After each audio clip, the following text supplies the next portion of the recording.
Mental math कक्षा 8 के एक नए अध्याय पर चलते हैं। अध्याय नंबर 3, चतुर्भुजों को समझना। मैं हूं हरी सर और आप देख रहे हैं मेरा YouTube channel maths with Hari sir special Hindi medium के बच्चों के लिए। चाहे वो भारत के किसी भी स्टेट में रहता हो, उसमें ये मेंटल मैथ काफ़ी हेल्प करेगा आपके जो एग्जाम होंगे उसमें, या आप किसी भी मेंटल मैथ की क्विज में पार्टिसिपेट कर रहे हैं तो भी उसमें आपकी हेल्प करेगा। आइए करना शुरू करते हैं। प्रश्न नंबर यहाँ पर 1, यहाँ पर बच्चों देखो प्रश्न नंबर 1 क्या कहता है, एक चतुर्भुज में अधिक से अधिक कितने अधिक कोण हो सकते हैं। ठीक है, आइए करना शुरू करते हैं।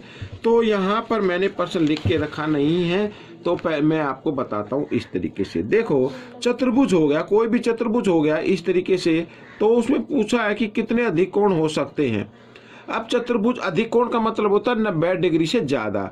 ठीक है, और चतुर्भुज के चारों कोणों का योग होता है 360 डिग्री। ठीक है, 360 होता है। अगर चारों कोण यहाँ पर मान लीजिए 90 डिग्री के आते हैं, 90 का ये, 90 ये, 90 ये और 90 ये, तो इनको सबको जमा करें तो 360 आता है। ठीक है, इनका योग कितना आता है, 360 आता है। तो इसका मतलब ये एक चतुर्भुज बनता है। लेकिन इसमें का कितने अधिक कोण हो सकते हैं, अधिक से अधिक। अगर 90 में हम एक भी जमा कर दें बच्चों यहाँ पर, तो भी चतुर्भुज नहीं बनेगा, क्योंकि चतुर्भुज के चारों कोणों का योग 360 से ज्यादा हो जाएगा। ठीक है, हाँ ये हो सकता है कि अगर हम तीन कोणों को अधिक, इनको मान लीजिए हमने ये 100 डिग्री का लिया है, दूसरा भी 100 डिग्री का लिया, ये अधिक कोण हो गया, ये तीसरा भी 100 का लिया है, तो तीसरा क्या होगा, 60 डिग्री का होगा। तो इसका मतलब अधिक से अधिक जितने चतुर्भुज में कोण हो सकते हैं वो 3 हो सकते हैं। तो ये आपका आंसर रहेगा बच्चों। अधिक से अधिक कोण कितने होंगे चतुर्भुज के अंदर, 3 कोण होंगे। ठीक है, तो इस तरीके से ये प्रश्न आपका हल हो गया। अब यहाँ पर कहता है प्रश्न नंबर 2, षटभुज के सभी आंतरिक कोणों का योग कितना होगा। षटभुज, षटभुज का मतलब जिसकी 6 भुजाएं होती हैं। ठीक है, अब उसमें आंतरिक कोणों का योग। अब मैं आपको बताता हूं, कोई भी बहुभुज होता है, चाहे वो त्रिभुज हो, चाहे वो चतुर्भुज हो, ठीक है, या वो क्या हो, पंचभुज हो, इस तरीके से, तो कोई भी बहुभुज आए निकलकर उसके आंतरिक कोणों का योग, यहाँ पर ये जो कोण बन रहे हैं ना अंदर की तरफ, इसे आंतरिक कोण बोलते हैं। तो इनका योग अगर ज्ञात करना हो तो फॉर्मूला लगाना n-2, उसको रखना ब्रैकेट में, और गुना 180 इस तरीके से। ठीक है, अब यहाँ पर पूछा षटभुज, षटभुज में तो होती है 6 भुजाएं, तो 6-2, ठीक है, और गुना 180।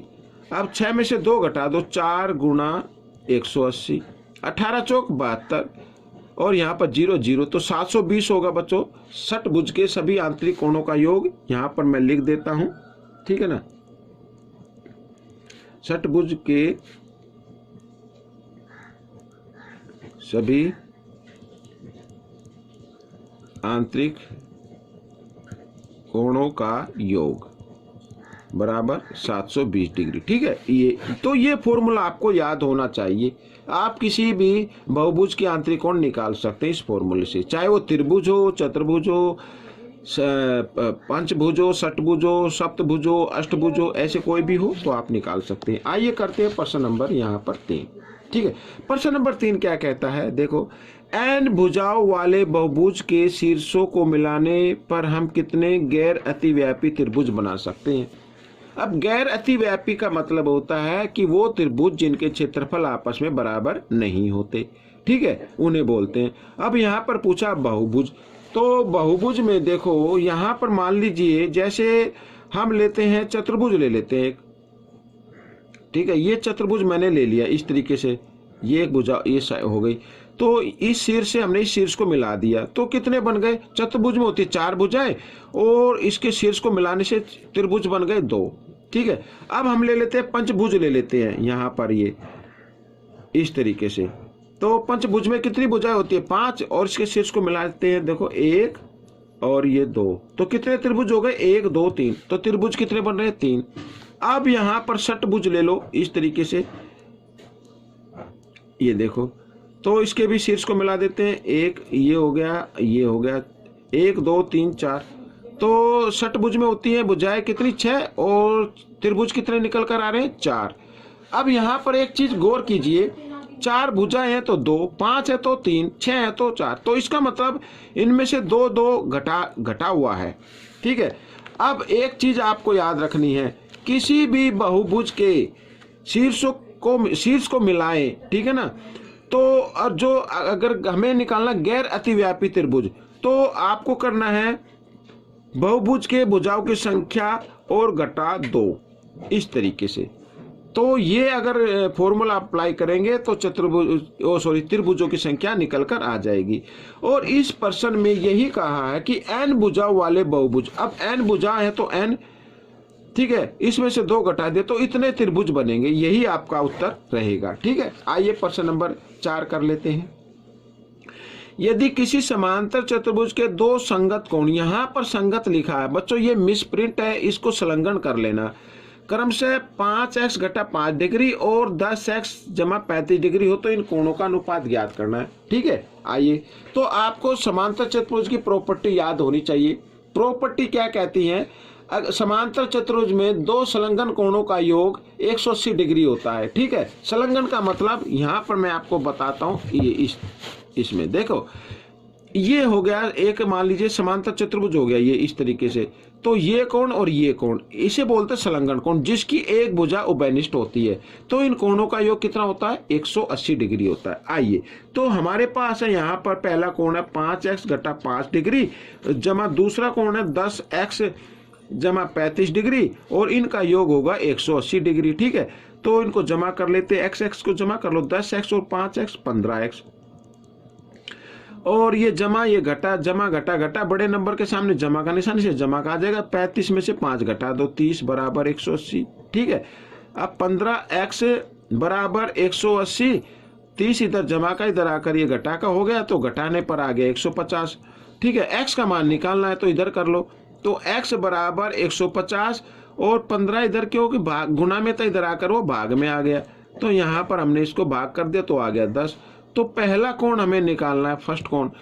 तो पहला कोण क्या है, 5x घटा 5 डिग्री, तो 5x इस जगह x का मान और घटा 5, यानी 10 पंजे 50, 50 में 5 घटा दो तो आ गया 45। यहाँ पर बोर्ड मास का रूल अप्लाई करना है, पहले मल्टीप्लाई गुणा को हल करना है, बाद में घटा को करना है। अब यहाँ पर दूसरा एंगल ज्ञात कर लेते हैं, जो 10x यानी 10 गुणा x इस जगह x का मान और जमा 35, तो 10 250 और जमा 35 135 हो गए। ठीक है, आपको निकालना है अनुपात, अनुपात पूछा है, तो अनुपात के लिए पहला कोण ऊपर रखो और दूसरे कोण को रख दो नीचे। ठीक है, अब इसको हम काट देते हैं, तो बच्चों यहाँ पर ये 9 के पाड़े से कट जाएगा। ठीक है ना, 9 पंजे 45, 9 से 9 एकम 9, 9 पंजे 45, अब ये 5 से कट जाएगा, 5 एकम 5 और 5 तिया 15, यानी 1:3 का अनुपात आ गया। ठीक है, तो ये प्रश्न आपका हल हो गया। अब प्रश्न नंबर 5 यहाँ पर क्या कहता है, आखिरी है ये इस भाग का, तो एक चतुर्भुज के 4 कोण 1:2:3:4 के अनुपात में है, तो सबसे बड़े तथा सबसे छोटे कोण के बीच का अंतर ज्ञात करना है।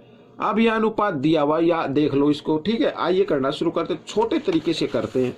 तो बच्चों, अगर यहाँ पर इस तरीके का कोई प्रश्न आ जाता है तो आपको क्या करना है, देखो चतुर्भुज दिया हुआ है, इसमें क्या है, चतुर्भुज, चतुर्भुज के चारों कोणों का योग क्या होता है बच्चों, 360। इसको भाग कर देना है अनुपातों के योग से, अनुपातों का योग 4 और 3 7, 7 और 2 9 और 1 10, तो इसको 10 से भाग कर देना, ये आ गया आपका, ये एक वैल्यू निकल कर आई है, सॉरी 36 डिग्री यहाँ पर लिख देते हैं। ठीक है, इसको दोबारा लिख लेता हूँ ऐसे, तो ये एक वैल्यू निकल कर आई है। इसमें कहा है कि सबसे बड़ा कोण, मतलब जिसका सबसे बड़ा अनुपात होगा वही होगा, तो 4 है, तो यहाँ पर बड़ा लिख लेता हूँ, बड़ा कोण, तो बड़ा कोण है 4, अनुपात 4 है ना, तो इसको 36 से कर देना गुणा, जो भी आपकी वैल्यू निकल कर आती है उससे गुणा कर देना है। ठीक है, तो 144 डिग्री आ गया बच्चों यहाँ पर। ठीक है, अच्छा, फिर है छोटा कोण, तो छोटा कोण का मतलब छोटा अनुपात, छोटा अनुपात कितना आ रहा है इसमें, देखो यहाँ पर छोटा अनुपात है 1, तो 1 को 36 से गुणा करेंगे तो कितना आ जाएगा, 36 आ जाएगा। ठीक है, अब इनका अंतर ज्ञात करना है, तो अंतर ज्ञात करने के लिए आपको क्या करना होगा, बड़े कोण में से छोटा कोण आपको घटा देना है। ठीक है, अब 4 में से 6 नहीं जाएंगे, यहाँ से हासिल लेंगे, 14 में 6 गए 8, यहाँ पे रह गया 3, 3 में से 3 गए 0 और 1 का 1, तो 108 आ गया बच्चों। तो ये अंतर आ गया। तो बच्चों ये पार्ट आपका कंप्लीट हो गया है। आपको ये पार्ट कैसा लगा मुझे जरूर बताएं और इसमें से सीखकर दूसरे बच्चों को जरूर सिखाएं। ठीक है, मिलेंगे अगले भाग में, तब तक आप अभ्यास करते रहिए और दूसरे बच्चों को सिखाते रहिए। मेरी वीडियो देखने के लिए आप सभी बच्चों का धन्यवाद।